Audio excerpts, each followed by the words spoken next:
Tommy Wright, thanks for doing this, mate. Tell us how you arrived at Newcastle first and foremost. Well, I was at Linfield at the time. Was actually in the reserves at Linfield. Jordan Dunlop was in the international squad. He was the goalkeeper. And Newcastle was struggling. I think they'd only one fit goalkeeper in Gary Kelly. And they had a young fellow over, David Crooks from Coleraine, for a trial. And unfortunately, there was the game he was playing was cancelled because of fog. And he wouldn't stay another week. And Willie McFall rang Jim Platt, that was David Crooks' manager at Coleraine, and said, do you know anybody else? And Jim Platt mentioned me because he'd been speaking to Billy Bingham about me. And Willie rang Billy Bingham. Billy Bingham gave me a good report. And 24 hours later, I was on a plane over for a month's loan, it was, initially. Basically a month's trial. And that's how I got the opportunity to go there and then win a contract. And I won a contract, got a contract at the end, that was in the January, and got a contract at the end of March. And that's how it came about. So I was quite fortunate. I was 24, 25 at the time as well. So you could say all the stars were aligned for me to get that opportunity at that time. Dave Besant was the first choice goalkeeper, wasn't he? But he was sold to Chelsea, and it was that. No, Gary Kelly. Oh, Gary Kelly. Choice when I Gary Kelly was there, right? Okay. Yeah. So what happened was Gary had done well. I think the team finished 6th in the first division. Yeah. I didn't play that first half of that season. I got injured in pre-season, which didn't turn out to be a rare thing for me, the way my career went. And Willie was watching. Willie signed Andy Thorne and Dave Besant. That's right. So from the Wimbledon FA Cup team. Yeah, from the Wimbledon Cup side, right? So I was injured. I done my knee during pre-season. Dave Besant came in. He was number one. Gary was there, and then we didn't start well that season. After having a great pre-season, I think they won every pre-season game, but didn't start well. They won at Liverpool on a Sunday, and Willie was sacked on the Monday. About 6-7 games into the season, 8 games into the season, Jim Smith came in. He didn't, for some reason, like Dave Besant, and he gave me my debut. That was before Christmas, actually, away to Aston Villa. So Jim Smith was the one that gave me my debut. What was Jim Smith like as a manager? Listen, he was good. He was knowledgeable, but I always remember. Kevin Brock put his towel over his clothes when we're in the changing room, and we started going, why? And he says, you'll soon figure out why, because he would have thrown teacups at you, teapots at you. He had a temper, but he was someone that he could flip very quickly. They giving you criticism and then praise needed out. But I mean, I'll always be grateful for him, because at that stage, when you sign a goalkeeper, I think they signed a goalkeeper for nearly £1 million. Dave Besant, it was going to be a struggle for me to get in. But he seen enough in me to put me in the side, which I'll always be grateful for him. He had a good run, Jim Smith. He almost got us promoted, didn't he? But we ended up in third place, which of course meant playoffs for Newcastle, didn't it? Yeah, and we lost the playoff to Sunderland, yeah. So we did. So that was disappointing. And then the pressure was was on, and in the background as well. I think the Sir John Hall thing hadn't actually been sorted out yet. The takeover hadn't been. There was a lot of unrest, really. We went down. The first season with Jim. And I say we nearly got promoted, but I always remember one game. I think it was against Wolves at home. the fans were on the pitch and some tried to get in the dugout to attack them and all. I mean, it was there was an atmosphere about the place at the time.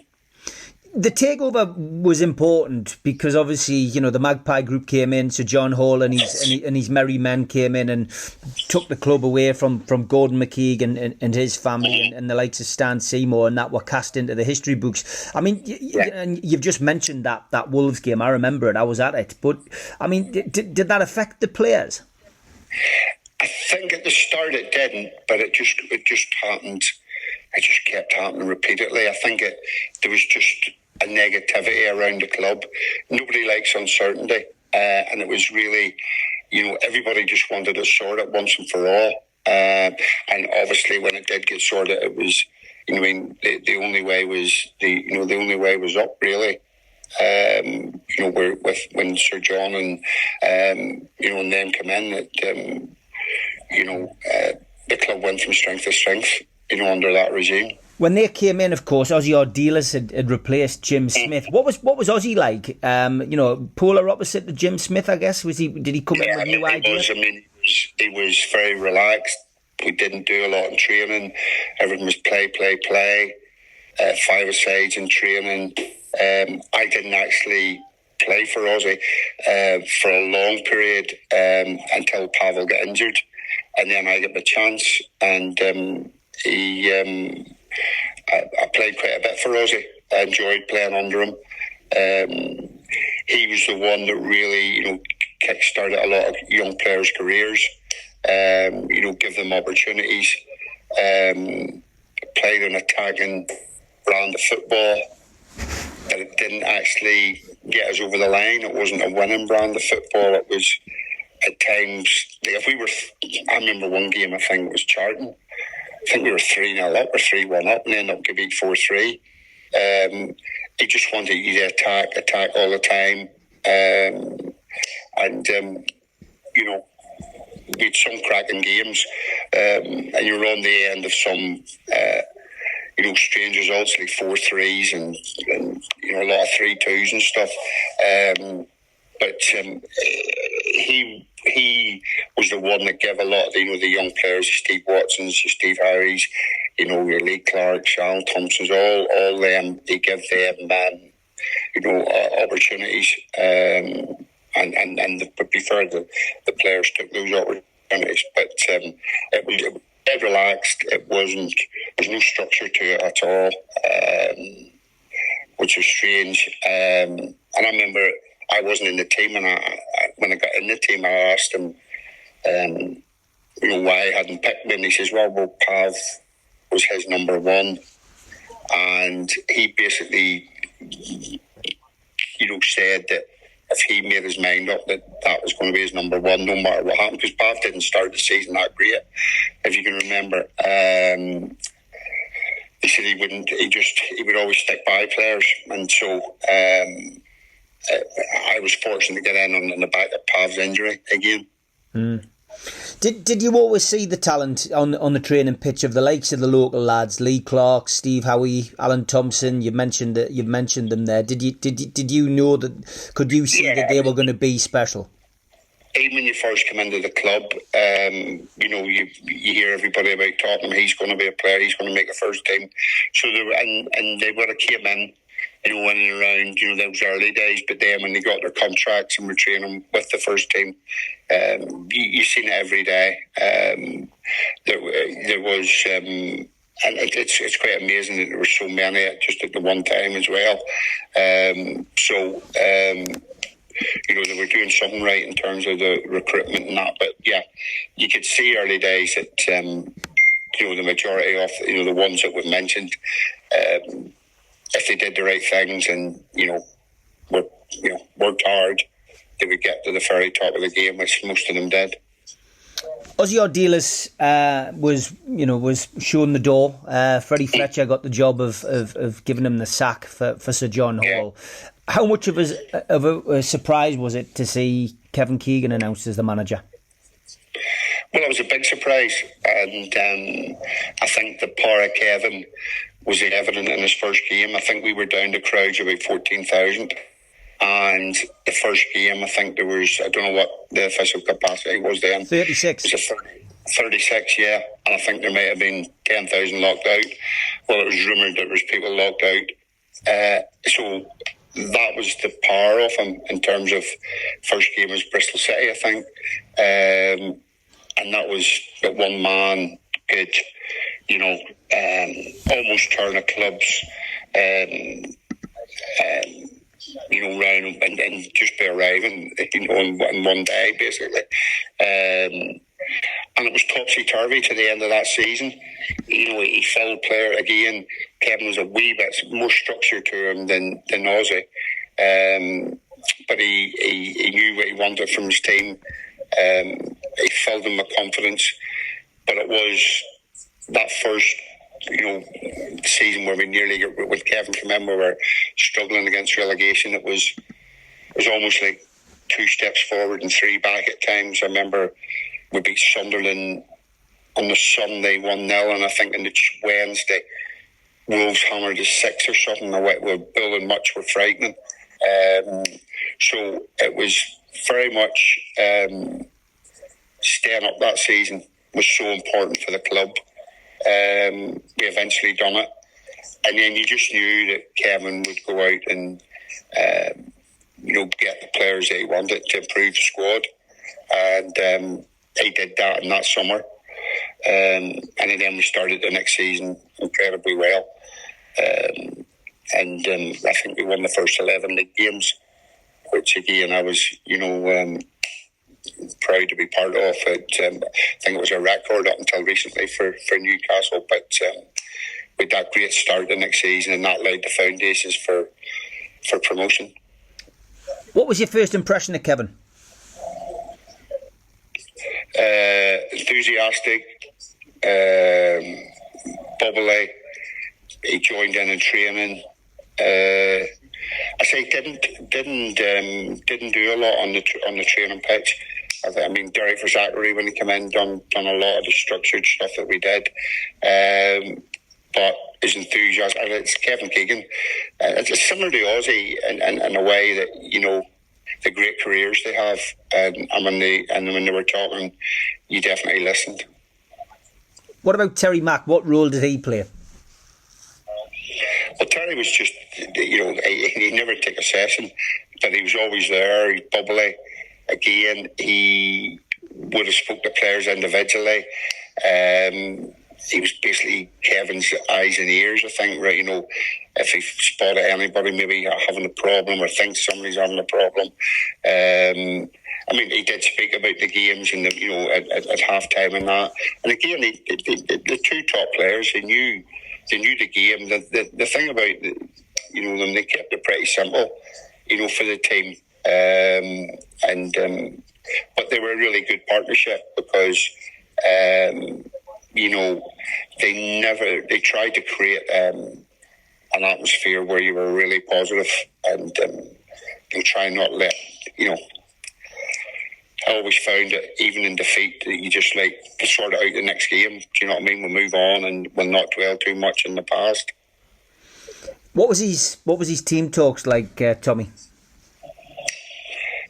They weren't, they were just pretty basic. We did concentrate a bit in the opposition, where we didn't really under Ozzy. But it was more about making you feel good about what you can do to influence the game. And, he filled you full of confidence. That was a big thing of his. And, any games that stand out for you in particular in that promotion season? I think you played 14, didn't you? Yeah, well, Bristol Rovers away, where I think Kevin said after it, I was the best sweeper keeper in the world. Had an unbelievable game that day at Bristol Rovers. It was a Baths ground, actually. Hardly the most iconic stadiums. I remember making a double save, tipped it free kick onto the crossbar, and the ball went away up in the air and came down at the other side. And Marcus Stewart went to head it in, and I got up and got back across, and somehow got a hand to the second to his header. So that was one game. The other game that stood out, where we won 3-2, which was good and bad, was the night I got injured, where away at Birmingham, when I ruptured my thigh. A back pass from John Beresford was a wee bit short, and I overextended on it. And that game, we won 3-2. I don't know if you remember, Kevin Brock went in the goals. Yes. So those are the two games. It was, but the second game against Birmingham was a bit bittersweet for me, because we won the game, but obviously I was out then for a long time, and didn't get back in that season, because Pavel got back in and did extremely well, even though I think if my injury had been a couple of weeks, I would have got back in, but because of the length of time I was out, I think I was out for about 2 months. Pavel had done really well. Team had continued to do well, and even though Kevin had told me that I would get back in, I didn't get back in. So that season, I enjoyed every part of it, but I obviously was disappointed I didn't play more games. But unfortunately, I say injury played a part of that, and Pav's form played a part of that. Yeah, Pavel did improve, didn't he, massively, and he became a big figure at Newcastle in that period. Did Jimmy Montgomery, obviously the former Sunderland keeper, who's probably best known for that wonderful save in '73 for Sunderland, I mean, did he play his part behind the scenes? Yeah, he did, and believe it or not, I mean, when I first went, there was no goalkeeping coach at Newcastle, and then I think it was Ozzy brought him in, or did Kevin bring him in? He was only in a couple of days a week, Jimmy, and he would get the games. So it would have been part of the problem, I think, for Pav at the start was Ozzy basically wanted him to come for everything, dominate the box, and Pav took him literally. A lot of Pav's mistakes early in his Newcastle career were he would come for things and go get himself in trouble by coming into areas that he couldn't really affect. But once he settled down, I think Jim had a big help to him.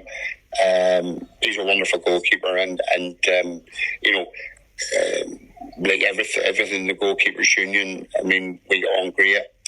There's no animosity. When I was in the team, there's no animosity. If he was in the team, we just tried to help each other. But Jim would have played a good part in helping Pav. Yeah. Is there a particular player that stands out in that era who we signed in that promotion season? I mean, I can think of a couple off the top of my head. Rob Lee, obviously we had Brian Kilcline come in as well. You mentioned John Beresford. Is there a particular player that you think that was the difference that season? Well, I think that as well that we did sign a lot of good players, but when did we sign Coley? Did we sign Coley? He came in towards the end. He played the last 11 or 12 games. He came in at the end, did it? Right. I thought he came in the season before. I thought he started that season. He didn't start that season then. No, he came in towards the end. We signed him and came in and he played the last 12 games. But I mean, he scored some goals, of course. Yeah, I mean, there was good set. Rob Lee, I think. Did Jim Smith sign John Beresford, or was that? No, he came in as well with KK. Beresford came in with KK. Okay, perfect. Yeah. Well, I think signing the John, Barry Venison. Yeah. I don't think in them early days Kevin got many signings wrong. Do you know what I mean? Rob Lee.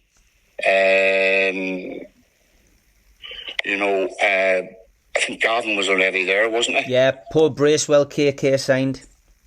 Yeah. I mean, if you go through his early signings, they all contributed. There's none you would go back and really say, well, he didn't, he didn't contribute. So I think when we started to sign, it lifted the whole dressing room, and people like Barry Venison and that, come into the dressing room. Brian Kilcline as well was a leader in the pitch. So I think the recruitment, listen, a manager's basically judged on his recruitment, and they got us spot on. And I always remember the start of that season, before we went up and played Hearts, we had to go to a barbecue at Sir John Hall's place.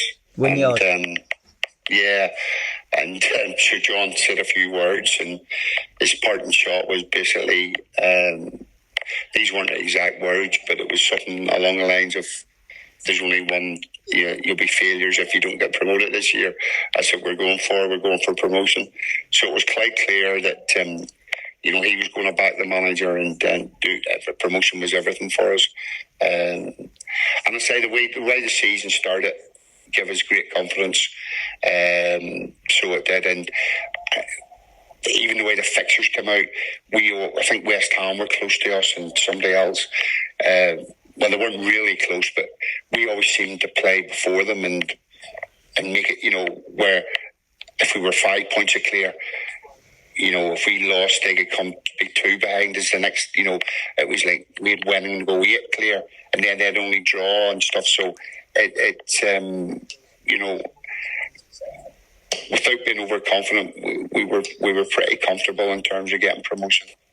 You mentioned Sir John backing them in promotion, etc. There was that infamous incident, wasn't there, when Keegan had arrived at the club? I think it was Swindon were played, and Keegan just left. Can you remember that?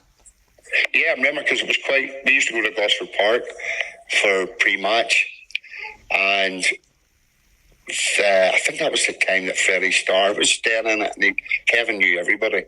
Or they knew Kevin, sorry. So Freddie Starr had done a wee 5-minute stand-up for us.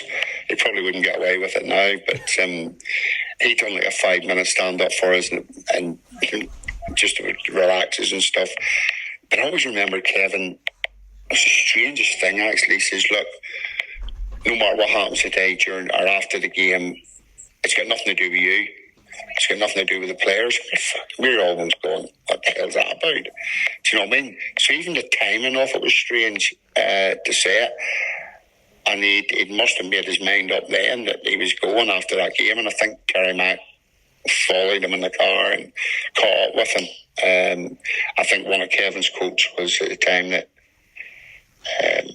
it's not like it's like buying a holiday, and the holiday's not what the brochure says. Yeah. Listen, that shows you how strong he was and how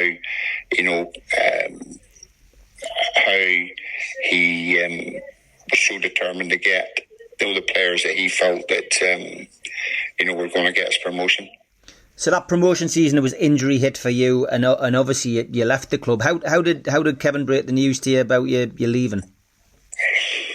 Well, I'd actually get back in the team again, and there'd been talk of Notts Forest, but it died. We thought it died a death, and the club had told me there was nothing in it. Did Pav get injured or get sent off? Pav got injured again, I think, yeah.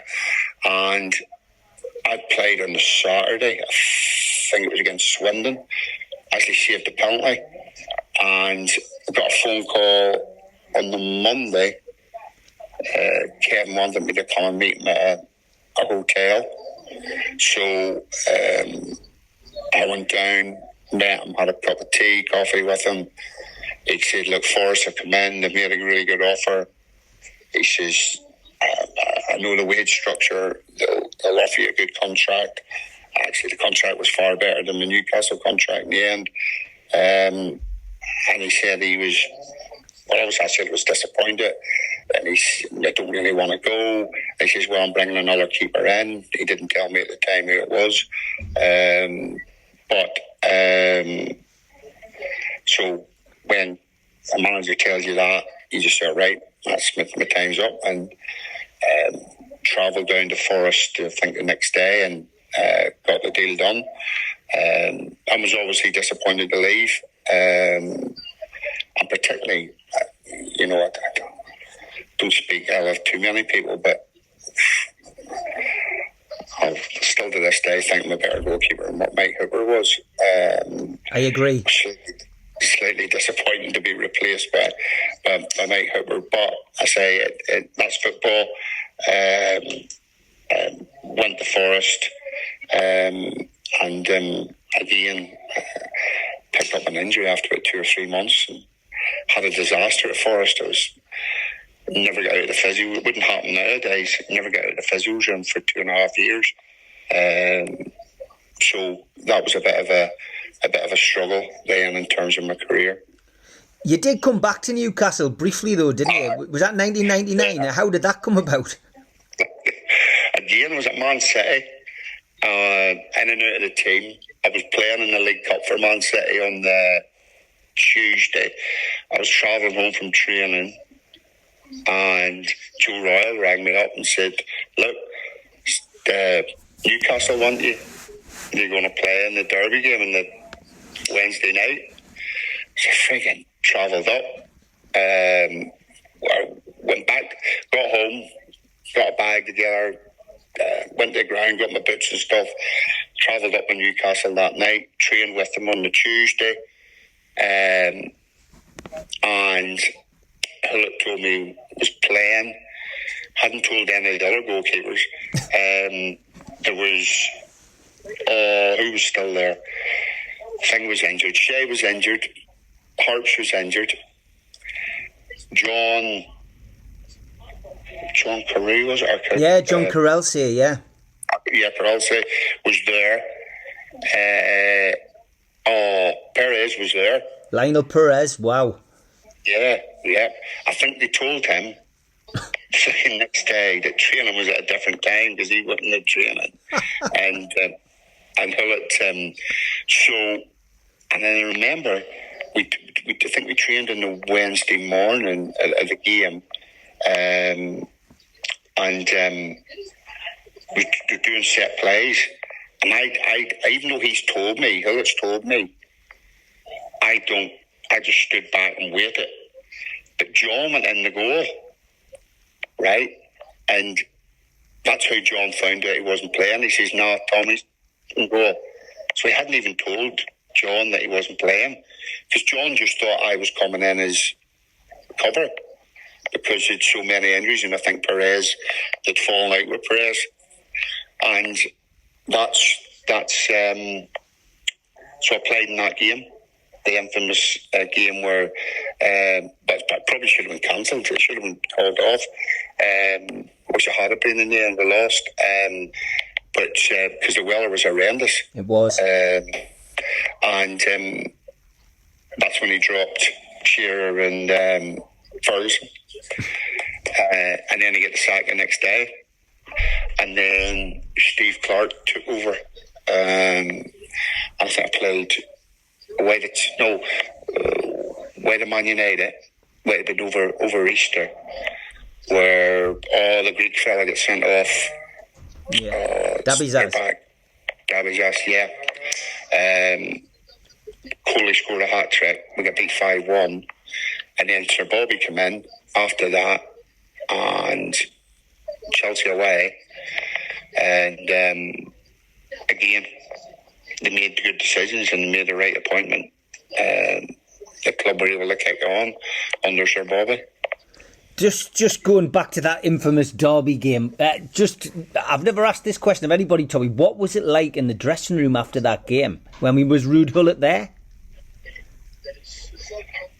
I don't think he even came in after the game. I could be wrong. I can't remember anything